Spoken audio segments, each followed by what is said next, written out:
crazy. The Popo thing.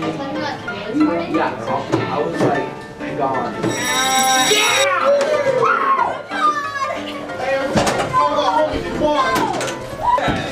Yeah! Wow! Hey, Brody, where you at, bro? June is my favorite time. Let's do this. Hey, Jimmy! First, mister, you scared me. Are you ready for the assembly? You bet, mister. I've been excited for this all month.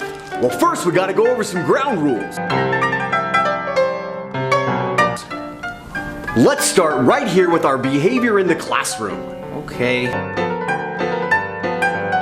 Whoa there, sport! To go to an assembly, you can't have any noisemakers, no food, and especially no backpacks.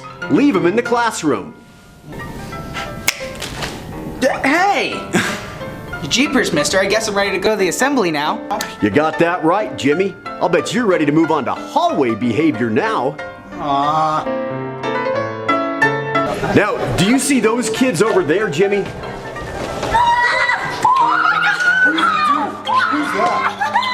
Those right there, those kids are hooligans. You don't want to be like them, do you?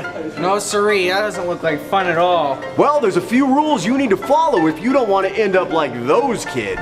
No roughhousing, no running, and especially no ditching. Well, that sounds easy enough, mister. Well, I think you're ready for the gym. All right, Jimmy, here we are at the assembly.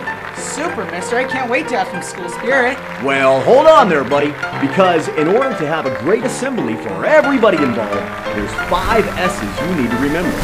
Number 1, sit in your assigned seat. Well, what is this? Hey, man, you're not supposed to be sitting here. You're not a sophomore. Number 2, stick to positive cheering. Number 3, silence yourself. And number 4 or 5, stuff.